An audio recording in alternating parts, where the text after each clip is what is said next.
জানো তো একটা কথা কি, ধৈর্য ধরে মানুষকে সব কিছু মেনে নিতে হয়, মানিয়ে নিতে হয়।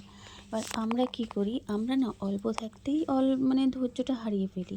আমরা অনেকেই আছি এরকম, সবাই আবার এরকম না। সবার অনেকের আবার মনে জোর আছে যে না, আমি যেই জিনিসটা করতে নেমেছি সেই জিনিসটা আমি করেই ছাড়বো, আমি একটা জায়গায় পৌঁছেই ছাড়বো।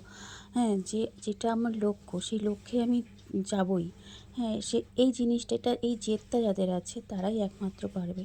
আর যারা অল্পতে ধরো মানে ভেঙে পড়ে যে না, এটা আমার হচ্ছে না, এটা আমি পারবো না, থাক আমি ছেড়ে দিই, তাদের কিন্তু তারা কিন্তু অ্যাকচুয়ালি পিছিয়ে পড়লো, জানো তো।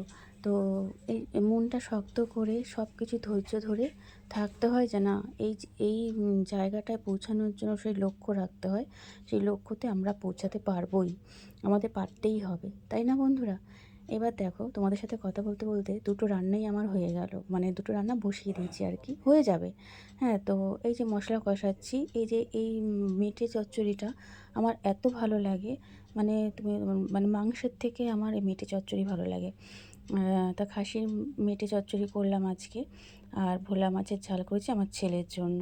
আমার ছেলে জানোই তো মাংস খেতে ভালোবাসে না, কোনো মাংসইও খায় না, না মুরগি না খাসি, খায় না। তো এই জন্যই দুটো বসিয়ে দিয়েছি, আবার দুটো ভালোই হয়েছিল আজকে, ওরা খেয়ে বললো ভালোই হয়েছে। তো আমার তো খুবই ভালো লাগে এদের রান্না করে খাওয়াতে, এক এক দিন এক একটা রান্না করে খাওয়াতে ভালোই লাগে। তো আমার এই ভিডিওটা তোমাদের কেমন লাগলো তোমরা কিন্তু অবশ্যই বলো।